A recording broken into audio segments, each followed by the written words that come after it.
Selamu alaikum wa rahmetullahi wa barakatuhu. Po gjeneruar, kisha një pyetje, a bën të falësh namaz edhe të përkundësh me një rëndor foshnin në djep përveç se në ruku dhe sejdë? Allahu shpërblet.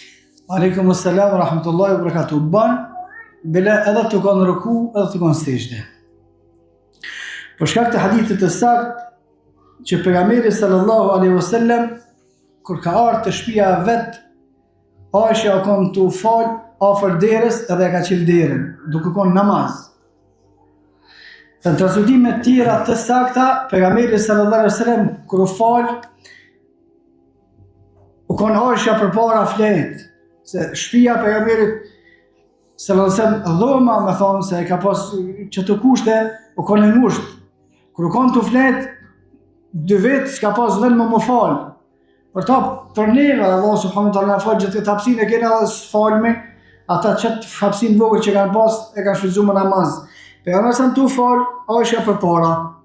Edhe bën më fal, pse është njëri përpara, s'ka çfarë të flet, ne flen gjithë ditën, edhe natën s'ka problem, edhe pse lëviz, hiç s'ka gale se kështu ka bën pejgamberi sallallahu alaihi wasallam. Thot Aisha radhiyallahu anha, pejgamberi sallallahu alaihi wasallam u shumë më fal, unë flet.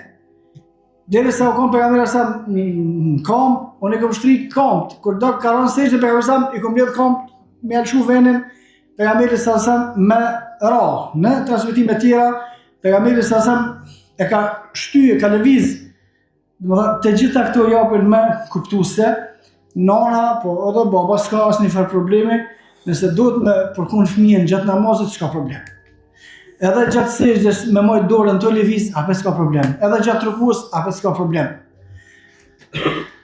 Veç është kusht mos më shmang prej kibles, domethënë gjatë lëvizjeve, munua me lëviz veç durët, mos me lëviz këtë trupin. Pejgamberi sa tu fal, Hasan e Huseni kanë virë në qafë kur u kanë ruku. Kur ka hyrë në sejdë, kanë hyrë për mi shpinë, pejgamberi i ka rujt ata mos me u vra, mos më ra, domethënë gjitha këto lejohen pa problem, Allahu a'lem.